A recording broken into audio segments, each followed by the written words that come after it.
दोस्तों अभी तक हमने पढ़ा सोलर सिस्टम और कॉस्मोस के बारे में, गैलेक्सियों के बारे में। अब बारी आती है क्वेश्चंस के बारे में। मतलब ये सब तो सिर्फ एक ट्रेलर था, अब हम लोग चलेंगे असली चीज पर दोस्तों। और इस पर ट्रिकी है, सब कुछ ट्रिकी है, सोच समझ करके अपने दिमाग को सोचिएगा। हम सिर्फ सोचवाएंगे, आप दिमाग को चलाएंगे और आंसर आपके दिमाग में होगा। जैसे शुरू करते हैं, इसलिए मैंने टॉपिक लिखा important question of solar system. क्या क्या है? अच्छा, पहला क्वेश्चन है निम्नलिखित ग्रहों को क्रम से लगाएं। ठीक है, निम्नलिखित ग्रहों को उनके क्रम के आधार पर सूर्य से दूरी के क्रम जो बनता है, सूर्य से दूरी का जो क्रम है उस आधार पर क्रम से लगाएं।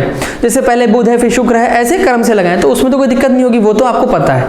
लेकिन जानते सब क्वेश्चन वहीं सब शुरू होगा सेट करने की शुरुआत। जैसे आपसे अगला क्वेश्चन है परिक्रमण के आधार पर क्रम से लगाएं, ज्यादा से कम की तरफ या कम से ज्यादा की तरफ। मतलब परिक्रमण काल जिसका सबसे कम है, फिर उसके बाद उससे ज्यादा है, फिर उससे ज्यादा है। ठीक, और क्वेश्चन क्या पूछा जा सकता है? आपसे पूछा जा सकता है अगला क्वेश्चन है आकार के आधार पर क्रम से लगाएं।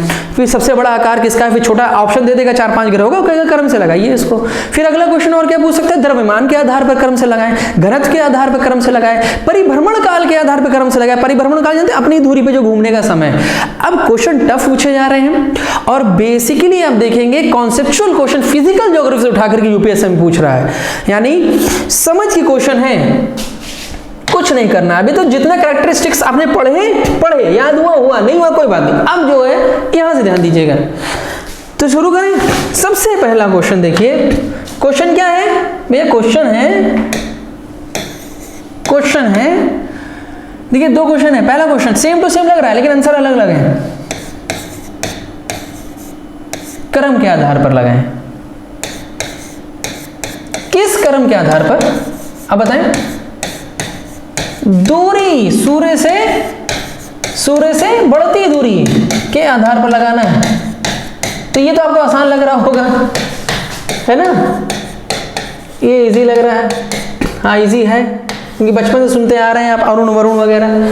तो इसका आंसर जरा देख लेते हैं। आंसर ले लेते हैं। पहला देखो, मैं ऐसा करूंगा कि फुल फॉर्म लिखें कि शॉर्ट में। जैसे कुछ को हम लोग शॉर्ट में लिखेंगे, जगह कम पड़ सकती है, फिर भी देखिए जैसे कि बुध। पहला कौन सा है? बुध। सूरज यहाँ है मान लीजिए, तो इसके इधर बुध है। खुद देखिए, ये देखिए, ये क्रम की बात कर रहा था मैं। ठीक है, हम इस क्रम की बात कर रहे हैं। क्रम बुध, मरकरी, फिर उसके बाद किसका नंबर आता है? शुक्र। ये तो आसान लग रहा होगा आपको। फिर कौन आता है? पृथ्वी। फिर कौन आता है? मंगल। ये चारों कैसे ग्रह हैं भैया बता दो? टेरेस्ट्रियल है, आंतरिक है कि बाह्य है या गैसीय है? आंतरिक है, और साथ में टेरेस्ट्रियल है, चट्टानी ग्रह। फिर अब यहां पर एस्टेरॉयड बेल्ट आती थी, याद है? मंगल और बृहस्पति के बीच में ये पूछता है क्वेश्चन कई बार कि एस्टेरॉयड बेल्ट कहां पाई जाती है। तो भैया किन ग्रहों, दो ग्रहों के बीच में पाई जाती है? ऑप्शन दे देगा, पृथ्वी मंगल के बीच में, बृहस्पति शनि के बीच में, या मंगल बृहस्पति के बीच में। तो ऑप्शन नंबर सी, मंगल और बृहस्पति के बीच में। यानी यहां पर कहीं एस्टेरॉयड बेल्ट होगी, वो तो हमें पढ़ ली हमने पहले। यहां पर अभी देखते हैं बृहस्पति। अब बृहस्पति को क्या करते हैं? जुपिटर लिख देते हैं, जे। फिर सैटर्न लिख देते हैं। फिर जुपिटर, सैटर्न को हम लोग क्या लिख देते हैं? शनि। चलिए सैटर्न लिख देते हैं, सैटर्न लिख देते हैं। फिर अरुण पूरा लिख लेते हैं, कारण कि यही तो बाद में फसौला है, अरुण, और अगला है वरुण। ठीक है, ये दो मैंने शॉर्ट में लिखे, ये ऐसे लिखे, कारण है। ठीक है, अब देखो इसी क्वेश्चन में अगला क्वेश्चन अगर कोई आपसे ये पूछ ले, अगर आपको ये याद है, सिर्फ ये क्रम याद है ना, सब आप दो क्वेश्चन इससे सॉल्व कर लोगे। पहला क्वेश्चन, अगर मैं आपसे ये पूछूं, ये तो चलो भाई क्रम के आधार पर अगर आप देखेंगे तो बीच का ग्रह कौन माना जाएगा, तो आप बता दो गिन करके भैया ये जुपिटर हो गया। लेकिन अगर आपको दूरी के आधार पूछेगा तो क्या आंसर होगा? तो वो प्लूटो को जब हम जोड़ते हैं तो कौन आ जाता है? यूरेनस आ जाता है दूरी के आधार पर। फिलहाल वो थोड़ा वो है। अब देखिए अगले क्वेश्चन पर आते हैं, और ये दूरी वाला क्वेश्चन मैंने पहले ही आपको बता दिया था क्लास की शुरुआत में कि यूरेनस कैसे होगा। तो मैंने एस्ट्रोनॉमिकल यूनिट जब पढ़ा रहा था तभी मैंने चर्चा कर दी थी कि जुपिटर उस समय आंसर सही नहीं होगा। उस समय आंसर क्या सही हो जाएगा? यूरेनस सही हो जाएगा और आंसर सही हो जाएगा। ठीक है, क्योंकि वो कितना लगभग आ जाता है वो लगभग आपका आ जाता है 19.5 यानी 20 के आसपास। अब देखिए, जब आपसे पूछता है क्रम के आधार पर सूर्य से बढ़ती दूरी, हमने बता दी। अगला क्वेश्चन जब आपसे ये पूछे कि परिक्रमण काल को क्रम से लगाएं, मतलब सबसे कम, फिर उससे ज्यादा, उससे ज्यादा, उससे ज्यादा। परिक्रमण मतलब परिक्रमा करना, सूर्य की परिक्रमा सबसे पहले कौन करता है, उसके बाद कौन करता है, उसके बाद कौन करता है। तो क्रम तो लगाना है, लेकिन किस आधार पर लगाना है? परिक्रमण काल के आधार पर लगाना है। और कैसा लगाना है अब ये बताइए। परिक्रमण काल तो आप समझ गए, कैसा परिक्रमण? कम से ज्यादा, मतलब मिनिमम टू मैक्सिमम की तरफ, हम कम से ज्यादा की तरफ, यानी सबसे कम परिक्रमण काल कौन लेगा बताओ भैया? जो भगवान के सबसे करीब है। परिक्रमण किसकी बात हो रही है? परिक्रमण मतलब सूरज की बात हो रही है, सूरज की परिक्रमा की बात हो रही है। सूरज का परिक्रमा भाई पृथ्वी लगभग 365 दिन में कर रही है, ठीक है। इसी तरीके से परिक्रमण आधार पर लगाना है आपको। तो भैया मुझे बताओ, सूर्य के जो भगवान के सबसे करीब होगा वो सबसे पहले चक्कर लगाएगा, फिर सूर्य भगवान से जो दूर है वो उसके बाद चक्कर लगाएगा, और तीसरे नंबर पे जो होगा वो इसके बाद नंबर आएगा। यही चीज तो है, यानी जैसे जैसे क्रम है वैसे वैसे ये सेम रहेगा। अगर बुध सूरज के सबसे नजदीक है तो परिक्रमण काल सबसे कम किसका होगा? बुध का होगा। तो सबसे कम किसका होगा? बुध का होगा। फिर किसका होगा भैया? शुक्र का थोड़ा सा ज्यादा होगा, क्योंकि इसकी दूरी क्या हो गई? यहां अगर सन है, सूरज है, यहां पे भी क्या ना है? सन है, सूरज है, सन है, ऐसे से। तो जैसे जैसे दूरी बढ़ती जाएगी वैसे वैसे परिक्रमण काल भी बढ़ता जाएगा। सूरज से जैसे दूरी बढ़ती जाएगी परिक्रमण काल भी उतना ज्यादा हो लगेगा उसको। पृथ्वी है, सेम उतारना है आपको, सेम। अगर एक वही रहेगा ना, एक याद है तो आपको सब याद है। जे एस अरुण और वरुण, तो भैया ये याद हो गया तो ये याद हो गया, ठीक। अगर क्रम याद है तो परिक्रमण काल याद है। अगले क्वेश्चन में चलते हैं भैया, अगले क्वेश्चन पे आइए। क्वेश्चन आपसे पूछ रहा है आकार के आधार पर बताएं, ठीक। आकार के आधार पर क्रम लगाएं, कम से ज्यादा की तरफ कि ज्यादा से कम की तरफ। आकार के आधार पर क्रम में लगाएं। अब एग्जांपल लेते हैं हम लोग, बड़े से शुरुआत करें। चलिए बड़े से चलते हैं, ज्यादा से कम की तरफ, ज्यादा से कम की तरफ, मैक्सिमम टू मिनिमम की तरफ चलते हैं। तो आपको ट्रिक वो याद है कि सबसे बड़ा ग्रह कौन बना था जिसके पास सबसे ज्यादा बूंदी थी? याद है? सबसे बड़ा ग्रह कौन बना था जिसके पास सबसे ज्यादा बूंदी थी? वो ग्रह कौन था भाई जिसके पास सबसे ज्यादा बूंदी थी?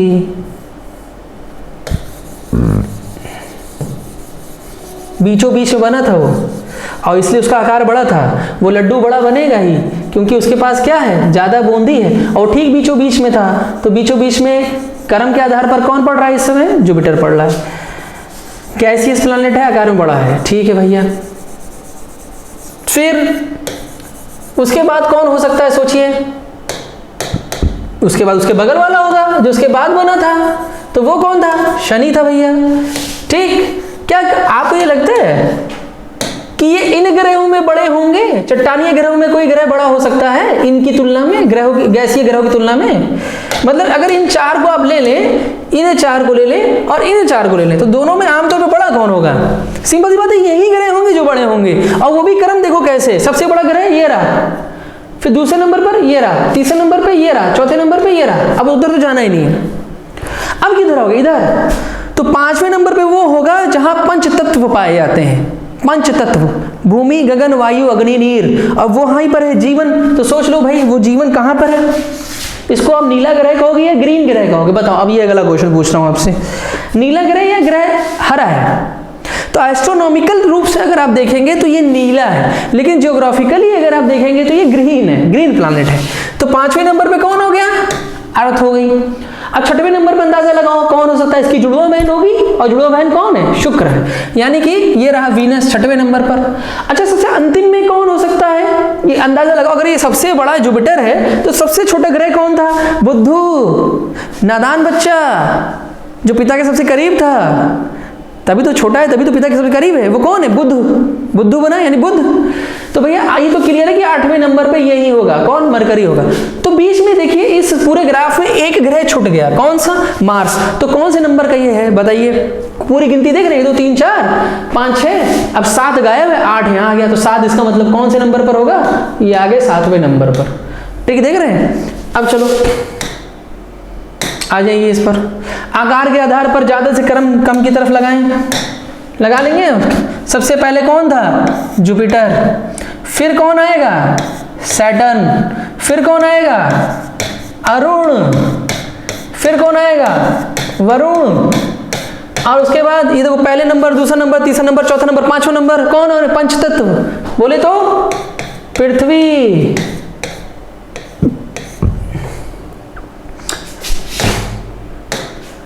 ये तो ऐसे चला गया तुरंत, ग्रह जो गैस वाले ये ऐसे लाइन से लेंगे आप। फिर उधर जब चलेंगे तो थोड़ा सा झमेला है, ये तो आसान है कि क्रम से आपने लगा दिया कि ये इसको हमने पहला मान लिया तो भैया दूसरा तीसरा चौथा हो गया, गैसीय ग्रह तो बड़े ही होंगे आकार में।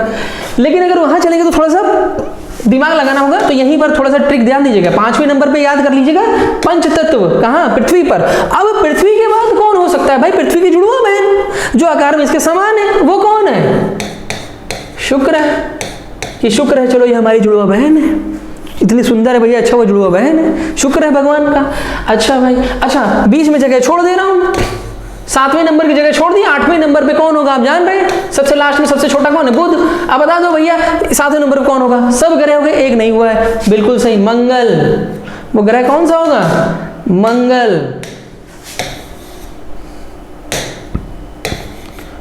मंगल मंगल पता चला है, याद आया। तो मंगल मंगल में जीवन की बात हो रही थी, पृथ्वी जैसा दिखने वाला ग्रह हो गया। अब अगला क्वेश्चन आपसे पूछ रहा है, क्या है क्वेश्चन, द्रव्यमान के आधार पर बताइए, द्रव्यमान के आधार पर क्रम से लगाइए।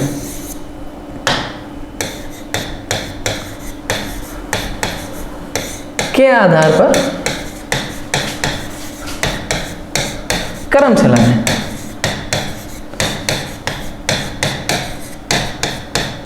फिर वही बड़े से छोटे की तरफ चलेंगे हम लोग सेम, क्योंकि जब आकार क्लियर हो गया तो द्रव्यमान लगभग क्लियर है, जानते हैं, कुछ नहीं करना है दोस्तों, सेम टू सेम यही नीचे उतारना है, बस ये दोनों आपस की जगह बदल लेंगे और कुछ नहीं करना है। मतलब जुपिटर की जगह जुपिटर उतार दो, जुपिटर की जगह जुपिटर उतार दो,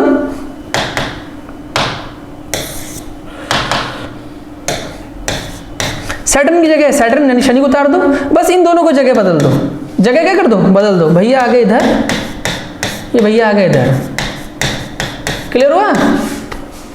उसके बाद फिर सेम टू सेम कर दो, पृथ्वी, फिर शुक्र, उसके बाद मंगल, उसके बाद बुध। तो दोस्तों सोलर सिस्टम के कुछ इंपॉर्टेंट क्वेश्चंस, और उसके बाद उसके पहले हमने पढ़ा कैरेक्टरिस्टिक्स ऑफ प्लैनेट्स, वो भी क्लासिकल प्लैनेट्स। अब चलते हैं वही सीरीज जो हमने शुरू किया था इंपॉर्टेंट क्वेश्चंस की। इंपॉर्टेंट क्वेश्चन वो जो कभी पहले कहीं किसी एग्जाम में पूछे गए और मुझे ऐसा लगता है कि ये आपको पता होना चाहिए, और अभी हम लोगों ने इसी चीज़ पढ़ी है तो रिजल्ट हम क्या होगा, रिविजन भी हो जाएगा, प्लस कुछ नई चीज़ें जो उसमें आपको जुड़ जाएंगी जो मुझे क्वेश्चन आंसर में ही पढ़ानी होती है। ठीक है, तो देखिए सबसे पहला चीज क्वेश्चन है big bang theory is related to, मतलब जो बिग बैंग थ्योरी है वो संबंधित है। तो पहला है कॉन्टिनेंटल ड्रिफ्ट, बोले तो महाद्वीपीय विस्थापन सिद्धांत से, या यूनिवर्स के उत्पत्ति के सिद्धांत से, या हिमालय की उत्पत्ति के सिद्धांत से, या ज्वालामुखी का जो उद्गार होता है उससे रिलेटेड है। बताइए बिग बैंग थ्योरी किससे संबंधित है इनमें से। भाई सिंपल सी बात, हमने शुरू में ही इस लेक्चर की शुरुआत में आपने पढ़ा था, सोलर सिस्टम की शुरुआत में बिग बैंग थ्योरी रिलेटेड है यूनिवर्स की उत्पत्ति के सिद्धांत से। क्लियर हुआ, आगे चलिए।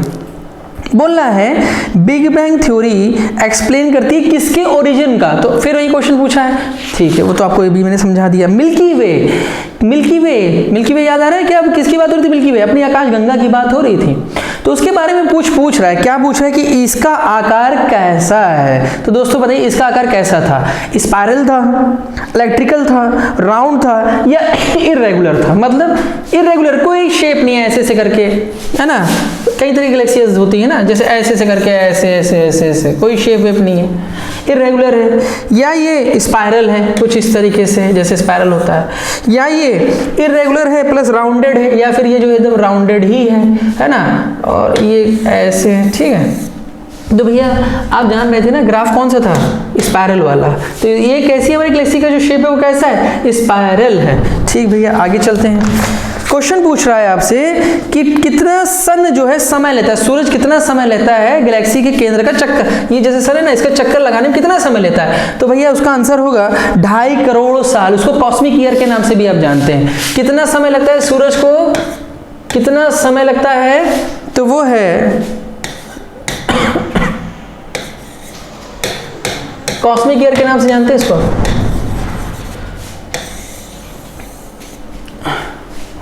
25 करोड़ ईयर, 25 करोड़ ईयर, इतना साल इसको लगता है गैलेक्सी का ये अपना क्या कर रहा है, चक्कर लगा रहा है। इसको कॉस्मिक ईयर के नाम से भी जानते हैं।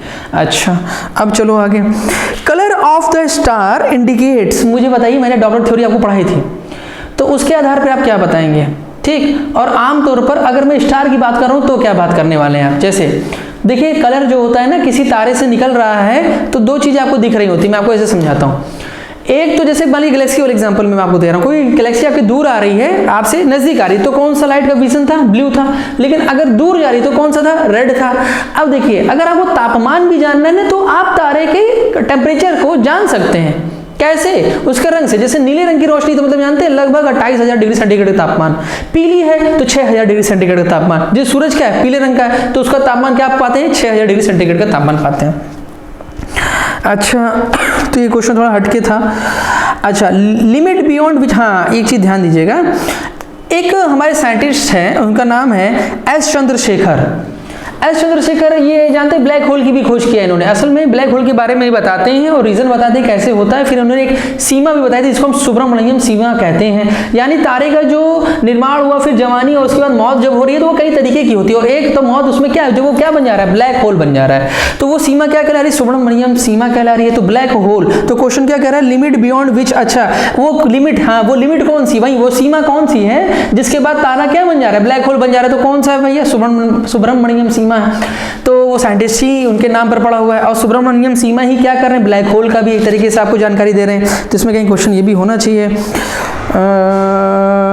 एस चंद्रशेखर, सुब्रमण्यम सीमा, एस चंद्रशेखर, हाँ the black hole theory was, देखिए ब्लैक होल थ्योरी फिर कौन दे रहा है, कौन इसके बारे में बता रहा है आपको, तो वही एस चंद्रशेखर आ गए, फिर से आ गए। और ब्लैक होल इज सिस्टम। और एक चीज और, ब्लैक होल की खास बात मैं आपको यहाँ बताना चाहूंगा। देखिए ब्लैक होल को ब्लैक होल क्यों कहते हैं, जिसको आप कहते हैं कृष्ण विवीर, क्या कहते हैं इसको, कृष्ण विवीर। ब्लैक होल क्यों कह रहे हो, क्या ऐसी खास बात है। देखिए कोई भी चीज आपके आंखों में जब रोशनी नहीं पड़ती है ना तब तो आपको दिखाई नहीं देता।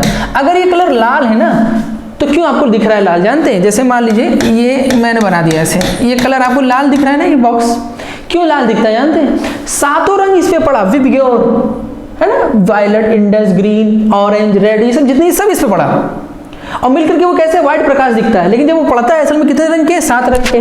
तो ये रंग ऑलरेडी किस रंग से भरा हुआ है, इसका पेट किस रंग से भरा हुआ है, रेड कलर से पहले से इसका पेट भरा हुआ है, और सातों रंग जब इस पे गिरे तो सबको ये सोख लेगा, लेकिन एक से इसका पेट भरा हुआ है उसको लौटा देगा। वो कौन सा रंग है, लाल। यानी सातों कलर गिरे उसमें लाल भी था, लेकिन लाल तो उसने सोखा ही नहीं, इसका पेट भरा हुआ है, कह रहा मैं खुद लाल हूं, तो बाकी कलर इसने एब्जॉर्ब कर लेना, लाल वापस कर देना। तो आंखों पे कौन सा कलर आया, लाल ना, तो इसलिए आपको लाल दिख रहा है। लेकिन अगर ये रंग आने ही ना दे, एब्जॉर्ब कर ले, ब्लैक, कुछ चीज वापस ही नहीं आने दे, तो ब्लैक होल के साथ यही होता है। इतना ज्यादा डेंस है, इतना ज्यादा ग्रेविटी है कि पजगल से अगर रोशनी भी गुजर रही है ना तो खींच करके खा के खत्म कर देता है, और रोशनी लौटेगी नहीं, आपको दिखेगी कहां से।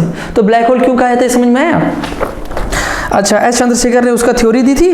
और क्या क्वेश्चन है इसमें आपसे, इंपॉर्टेंट क्वेश्चन कोई, सुपरनोवा, सुपरनोवा का भी क्वेश्चन वही है। देखिए ऐसा है, सुपरनोवा असल में मरता हुआ एक तारा है, ठीक है ना, मरने के जो चरण है ना, जैसे आपने देखा उसमें डॉर्क प्लैनेट भी बनता है, फिर आप देखेंगे फॉसिल स्टार के नाम से आप उसे जानते हैं। फिर एक टाइम ऐसा आता है कि वो ब्लैक होल भी बन रहा है, फिर एक टाइम आता है जो सुपरनोवा, विस्फोट, पल्सर और क्वासर जैसी चीजें आती है, वो नहीं पढ़ना होता। खैर अब देखिए सुपरनोवा याद रखिए क्या है, डाइंग स्टार, मरता हुआ एक तारा है, ठीक है भैया। सुपरनोवा एक कंडीशन है जिसमें आप कहते हैं वो विस्फोट होता मरता हुआ तारा है। अच्छा, विच वन ऑफ द, हाँ ये क्वेश्चन थोड़ा हट करके है, कह रहा है निम्नलिखित में से कौन सी ऐसी चीज है जो स्पेस में नहीं पाई जाती। निम्नलिखित में से ऐसी कौन सी चीज है जो स्पेस में नहीं पाई जाती। स्पेस जान रहे हैं ना, अंतरिक्ष की बात हो रही है दोस्तों, अंतरिक्ष की बात हो रही है। निम्नलिखित में से कौन सी चीज है जो स्पेस में नहीं पाई जाती। Option number first Pulsar. Pulsar जानते हैं, ये भी मरता हुआ तारा है। पल्सर मतलब दुख दुख करना, जलना बुझना, जलना बुझना, अंतिम चरण में फ्यूल इसका खत्म है, तो वही है पल्सर। फिर और क्या दे रहा है, black hole. Black hole, Quasar, वही उससे अलग हुआ, टुकड़े छोटे छोटे, क्वासर। और डी कह रहा है ब्रिट।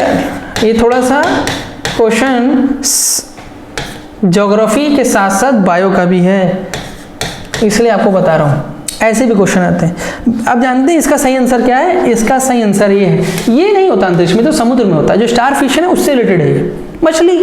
अब ये चीजें तो होंगी अंतरिक्ष में, लेकिन ये चीज नहीं है, तो यही पूछ रहा है इनमें से कौन सी चीज है जो नहीं है। किसमें नहीं है भैया, अंतरिक्ष में नहीं है आपके।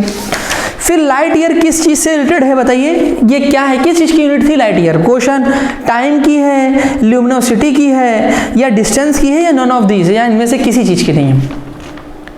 तो वो किसकी थी, डिस्टेंस की थी लाइट ईयर। ठीक है, एक साल में जितना वैक्यूम में निर्वात में लाइट चल जाती है, वही दूरी जो तय कर लेती है उसे क्या कहते हो, लाइट ईयर कहा जाता है।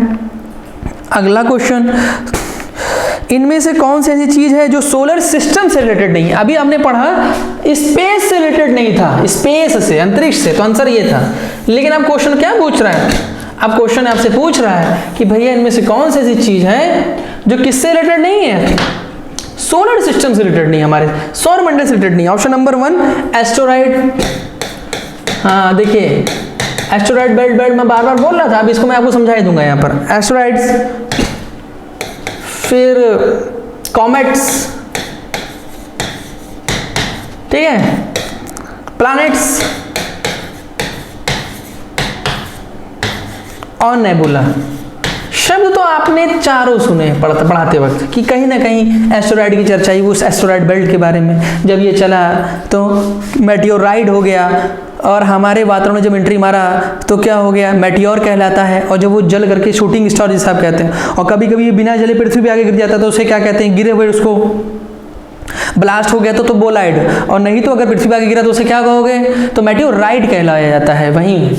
ठीक, तो ये सुने हैं कॉमेट जो पुच्छल तारा, और आप प्लैनेट के बारे में जान रहे हैं, नेबुला, जिससे शुरुआत होती है गैलेक्सी का बनने की। इसी से तो शुरुआत हो रही थी। वो बादल याद है, जो वो डस्ट पार्टिकल का पूरा बादल है जो गैस से भरा है, चट्टानों से भरा हुआ है, और वो चारों तरफ एनर्जी से ऐसे घूम रहा है, लेकिन अभी गैलेक्सी बनी नहीं, नेबुला। तो वो क्या कहला रहा है, नेबुला। तो मुझे बताइए हमारे सोलर सिस्टम में क्या नहीं है, तो भैया पता चला सोलर सिस्टम ये तो है, लेकिन ये कहाँ से होगा, ये तो गैलेक्सी का ही निर्माण इससे हो रहा है, और सोलर सिस्टम तो गैलेक्सी के अंदर होता है। ये क्वेश्चन अच्छा था। और क्वेश्चन क्या है, कौन, नहीं ये तो अर्थ में पढ़ाएंगे कि किसने कहा था कि सूरज रुका हुआ है, पृथ्वी उसका चक्कर लगा रही, तो भाई कॉपरनिकस ने कहा था।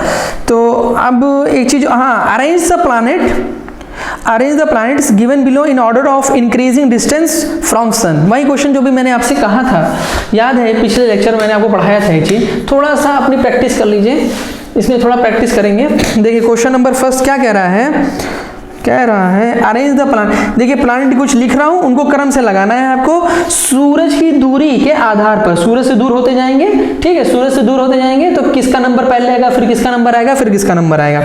तो ऑप्शन नंबर देखिए, पहला है प्लूटो, दे दिया मैंने। देखिए ये आता तो नहीं क्लासिकल प्लैनेट में, लेकिन अगर दे दिया तो क्या करोगे, तो भाई सेट करेंगे। और क्या आपको तो पता है कि अगर प्लूटो दे दिया है तो इसका मतलब सबसे अंतिम वाले में गिनती हो रही है। जो पेपर बना रहा है वो इसको अंतिम प्लैनेट मान रहा है, भले डार्क प्लैनेट मान रहा है, ना कि क्लासिकल प्लैनेट मान रहा है। फिर जुपिटर, फिर यूरेनस, याद है कौन होगा बताइए, इसको क्रम से लगाएं। और क्या क्वेश्चन है, हाँ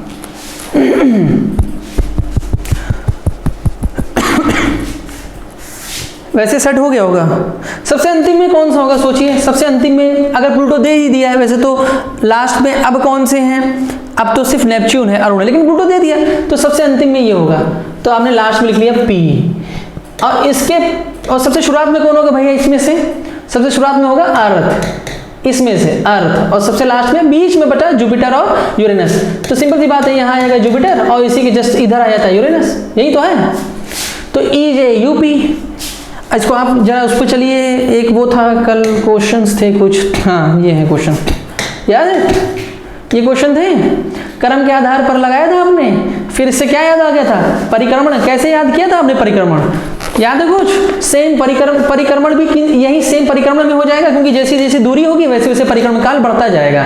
फिर जब दूरी जितनी ज्यादा होगी उतने ज्यादा क्या होगा? परिक्रमण काल होगा। तो इसलिए सेम फिगर होंगे, ये पिछले लेक्चर में समझाया है।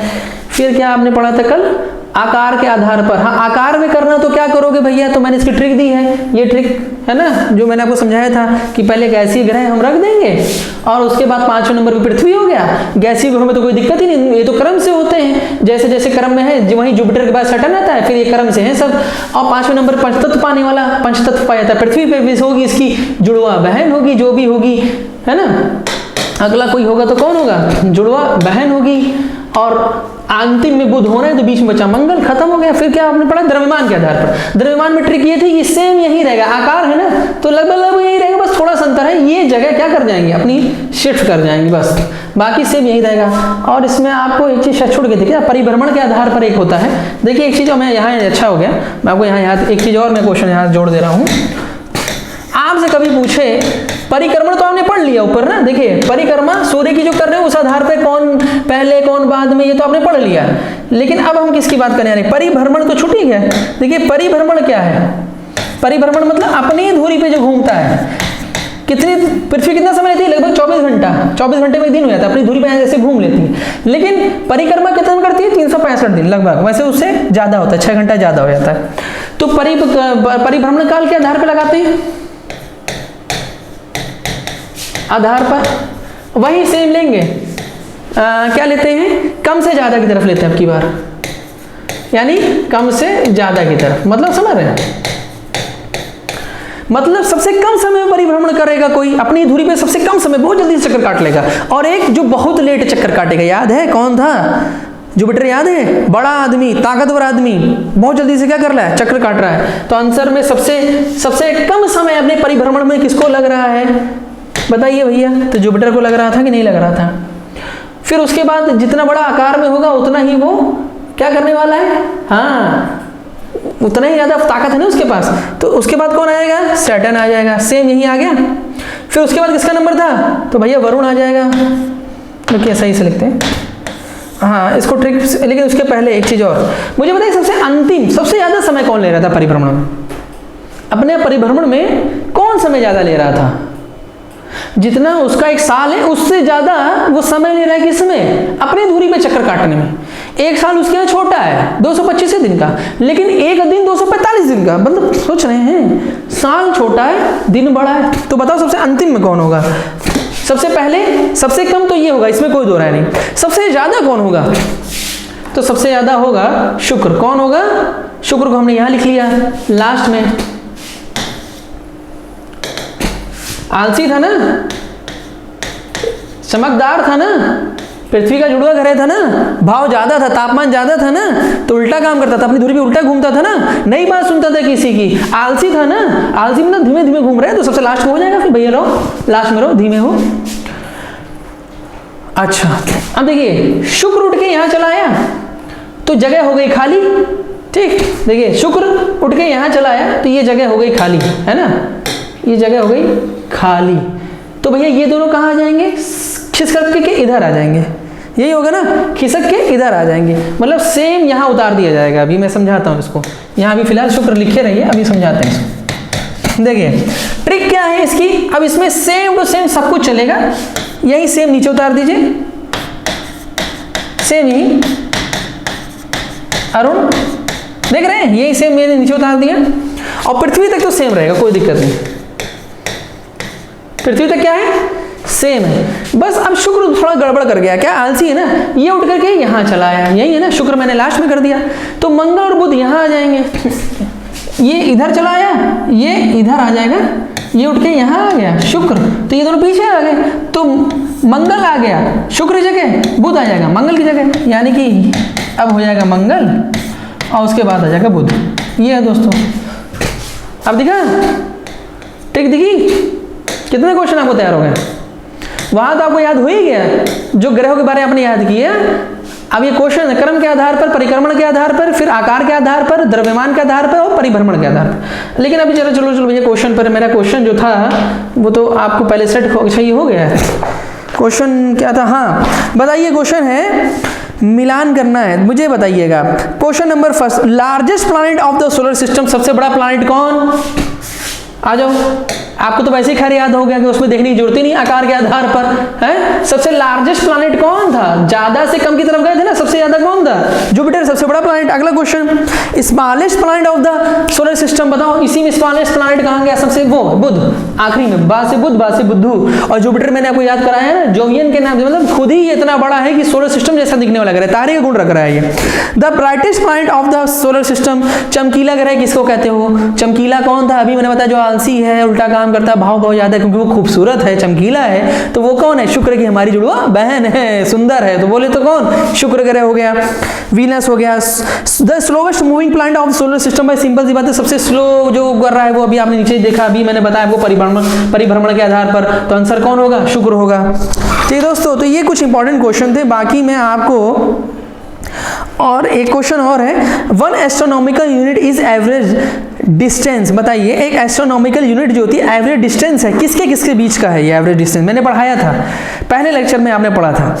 Between earth and sun, between earth and moon, between Jupiter and sun, Pluto and sun, बताइए मैंने बताया था एस्ट्रोनॉमिकल यूनिट असल में होती है सूरज और अर्थ के बीच की जो दूरी है उसे एक एस्ट्रोनॉमिकल यूनिट के नाम से आप जानते हैं। ठीक भैया, ठीक। The distance between earth and the sun, बताइए अर्थ और सन के बीच में कितनी दूरी है, तो 149.6 मिलियन है ना, किलोमीटर, तो इसको कहीं लिख दें क्या, 149, इसको थोड़ा सा जान लीजिए होता क्या है। द डिस्टेंस बिटवीन, क्वेश्चन है कि सूर्य एवं पृथ्वी के बीच की दूरी क्या है।